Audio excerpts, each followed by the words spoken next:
Buri muntu wese yasobanura urukundo uko abyumva bitewe n'uko arufata.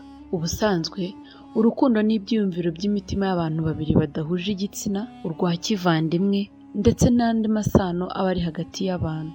Urukundo kandi ni ukwihanganirana, guca bugufi, kugirana inama, kubabarira ndetse no gufashanya igihe uwo wita inshuti yawe ubona ko ari wowe akeneye. Mu kiganiro cy'uyu munsi tugiye kurebera hamwe icyo urukundo ari cyo. Mu gutegura iki kiganiro nifashishije uburyo butandukanye, harimo ibitabo bivuga ku rukundo ndetse tunaganira n'abantu batandukanye b'inzobere mu mibanire y'abantu, mu rwego rwo kugira ngo tubashe gusobanukirwa neza.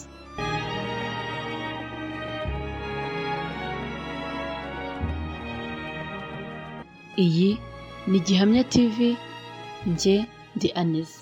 Ubusanzwe mu binyabuzima byose umuntu si cyo kiremwa cyonyine kigira urukundo muri kamere yacyo, dore ko n'inyamaswa zirugira. Gusa ariko abahanga mu bijyanye n'imitekerereze cyangwa se psychology mu ndimi z'amahanga bavuga ko umuntu ari cyo kiremwa cyonyine kigira umutimanama cyangwa se conscience. Ni nayo mpamvu imbamutima z'urukundo, feelings of love, zikwiye kuringanira n'umutimanama kugira ngo umubano uri hagati y'abantu babiri bakundana urusheho kuba mwiza.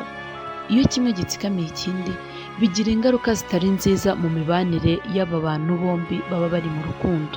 Nyuma yo kurebera hamwe icyo urukundo ari cyo, reka turebere hamwe amoko atandukanye y'urukundo. Ubusanzwe urukundo rugira amoko menshi, ariko mu kiganiro cy'uyu munsi nifuje ko turebera hamwe amoko y'ingenzi atatu y'urukundo. Ubwoko bwa mbere ni erotic love. Uru ni urukundo rushingiye ku mibonano mpuzabitsina hagati y'abakundana.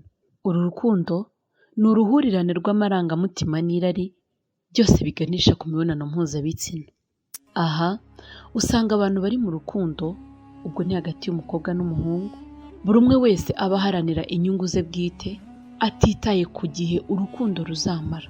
Aha ni handi uzasanga abantu bakundana, ariko ugasanga buri umwe wese icyo agamije ni ugukorana imibonano mpuzabitsina, akenshi akamwumvisha ko aribwo arimo aramukunda. Aha umwe muri abo bakundana yumvisha mugenzi we yuko kumwitaho cyangwa se kumushimisha nta kindi cyabimugaragariza badakoze imibonano mpuzabitsina.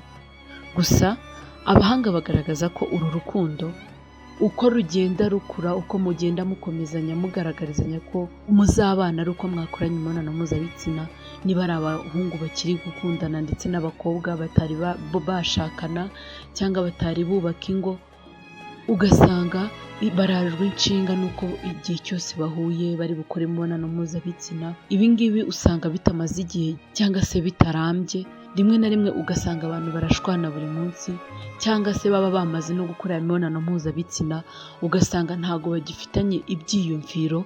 Kubera iki? Aha ngaha usanga amarangamutima y'umuntu yaragiye atsikamira umutimanama, hahandi uhura n'uwo mukundana, aho kugira ngo ubanze utekereze ibibazo uti ese uru rukundo rwanjye rugamije iki? Ese ngewe n'uyu ngo dukundana dufite izihe ntego?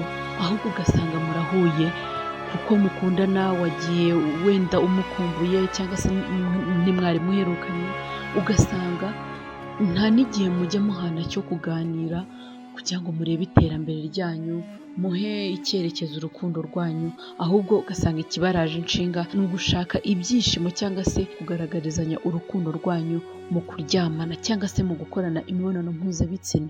Aha ngaha rero abahanga bagaragaza ko umuntu wese waje agamije uru rukundo cyangwa se wifitemo ubu bwoko bw'urukundo, akenshi ntabwo urukundo rwanyu ruryoha, kubera ko usanga buri muntu wese aba afite icyo akeneye muri urwo rukundo. Usanga buri muntu wese afite ikintu cyatumye akunda runaka. Aha ni handi uzasanga umuhungu cyangwa se umukobwa yishimira umuntu bitewe n'uko yamubonye, akamwishimira, rimwe na rimwe akamusaba yuko banakundana cyangwa se batangirana urugendo rw'urukundo, ariko ugasanga nta gihe bamaranye. Kubera iki? Umwe muri bo hari ibyo aba ashaka, hari ibyo aba yifuza, ariko kubigeraho bikaba ikibazo bitewe n'uko wenda aba adahuza na wa wundi yasabye ko bajyana mu rukundo. Urukundo rwa kabiri ni philos love. Uru ni urukundo rushingiye ku bucuti, isano riri hagati y'abantu cyangwa se ikindi kintu gishobora guhuza umuntu n'undi. Muri uru rukundo abarurimo bararuryoherwa koko. Aha ni handi usanga buri umwe aharanira inyungu za mugenzi we atari ukwirebaho ku ruhande. Abantu bari muri uru rukundo kandi baharanira gufashanya, kuba hafi bagenzi babo ndetse bakabagaragariza yuko babahangayikiye, bari kumwe nabo. Niba ari igikorwa runaka ugasanga wa muntu niwe ubirimo cyane kukurusha. Aha biragoye kugira ngo umuntu muzatandukane, yaba ari uwo mudahuje igitsina, ubwo ni hagati y'umukobwa n'umuhungu. Aha naho uru rukundo rurashoboka cyane ko ari narwo rukundo rwiza, kuko bitangira mukundana wumva umugenzi wawe umufashije, yababara ukababara. Hano umutimanama wawe urakora cyane, ugaharanira inyungu za mugenzi wawe, ukumva ko iterambere rya mugenzi wawe ari naryo ryawe, kimwe n'abavandimwe.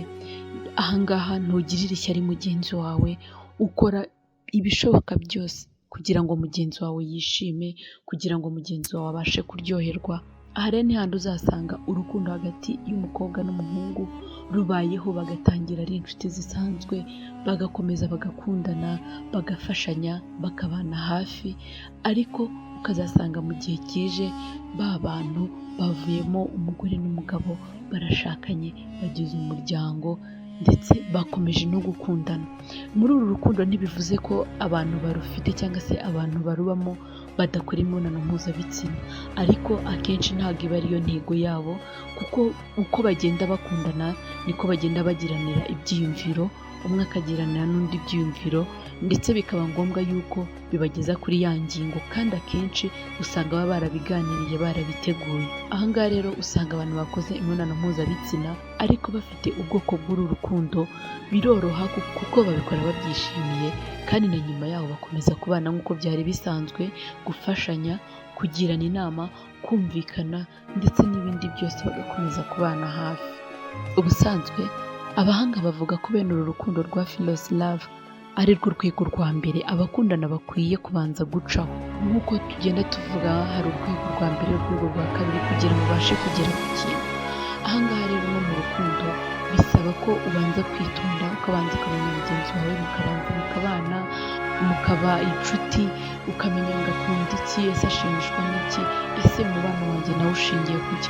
Uko bigenda bikomera niko mugenda mugira urukundo rufite intego, kandi mwese mukabasha kururyoherwa. Iyo rero ahangaha cyangwa se uru rukundo mwarusimbutse, usanga ari bya bindi twita ngo ni agahararo. Umubano wanyu biba bigoye kugira ngo urambe, ushobora no kuramba ariko mukawubamo mutaryohewe.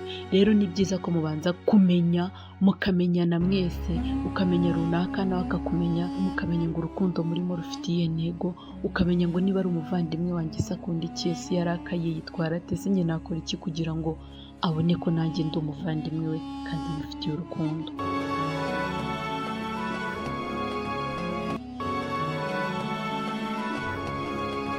Urukundo rwa nyuma ari rwo rwa gatatu mu moko atatu y'ingenzi twari twateguye y'urukundo, ni urukundo rwitwa agape. Uru rukundo benshi bashobora no kurwita unconditional love. Uru rukundo ntabwo rugira icyo rushingiraho.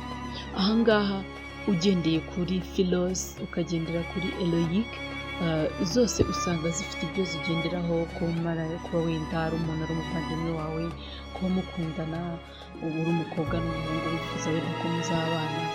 Ariko ahangaha uru rukundo ni rumwe umuntu akunda undi, ukamuha ubufasha kuko ubona bukeneye, ugafasha umuntu udateganya igihembo cyangwa se udateganya ko ejo azakwitura. Ahangaha nyine usanga mu buzima busanzwe hari umuntu ujya gufasha undi kuko wenda azamwishyura, akajya kumufasha, biteguye ko nibiramuka ari uko bigenze nawe azakwitura. Ariko ahangaha umuntu akunda undi, umuntu aragukunda, umuntu akugirira ibyiyumviro, wowe ku giti cye nta zindi nyungu agamije, ahubwo ari uko bifitemo wa mutima ugufasha, ariko bifitemo rwa rukundo rudafite icyo rushingiyeho. Ahangaha akenshi abahanga cyangwa se abantu batandukanye bakomeza ku rukundo umubyeyi akunda umwana we. Ahangaha umubyeyi aragutwita, akakubyara, akakwitaho mu bushobozi afite, akaguha ibyo ukeneye atitaye ku makosa cyangwa se ibyaha ukora. Ahangaha rero uru rukundo kandi ushobora kuba ufite wenda nk'ababyeyi bawe, abantu bo muri famiye se, inshuti zawe, abo uhuye nabo, ushobora kubona nk'umuntu wenda ararwaye ukamufasha kumugeza kwa muganga, umuntu ntafite ibyo kurya ukamuha ifunguro, ese umuntu aragukeneye mu buryo ubu n'ubu, aha ngaha ugahita ugira umutima wo kumufasha nta kindi kintu ugamije, ahubwo kuko wumva ko uwo muntu akwiye ubufasha, kabone n'ubwo waba utamuzi, ukaba wumva nyine ko wamufasha. Muri uru rukundo rwa agape niho dusanga urukundo Imana yakunze twebwe abari mu isi, ubwo yatangaga umwana wayo Yesu Kristo cyangwa se Yesu Kristo ngo adupfire ku musaraba, aza aducungure, adukureho ibyaha byacu. Mu by'ukuri ntabwo Imana ifite izindi nyungu yari idukeneyeho, ariko yaduhaye umwana wayo. Muri uru rukundo akenshi ruvugwa cyane muri Bibiliya. Aha twifashishije igitabo cya Bibiliya muri Yohana ibice 3 umurongo wa 16 barabivuga neza bakabisobanura, ari naho usanga byinshi kuri uru rukundo. Usibye muri Yohana kandi no mu Bakorinto ba mbere ibice 13 umurongo wa 4 kugera ku wa 8 barabisobanura bakabivugaho, ariho usanga bamwe mu bantu bazi Bibiliya bakunda kuba bafite uru rukundo cyane. Uru rukundo rurihangana, ntirugira ishyari, ntirugira inzika, mbese usanga ari urukundo ruri aho rugamije ibyiza gusa kugira ngo mugenzi wawe ubone ko abayeho neza. Reka mbashimire rero mwese twabanye muri iki kiganiro, turebera hamwe amoko 3 y'ingenzi agize urukundo, ndetse mbifuriza gukomeza gukunda kandi mugakunda urukundo ruzira uburyarya. Ntutsikamirwe kandi ntutsikamire umuntu ngo nuko umukunda. Reka twese dukundane. Mbibutse ko iyi ngiyi ari Gihamya TV, mwibutsa gukanda subscribe, share, like ndetse munaduhe comment ku biganiro byacu bitandukanye.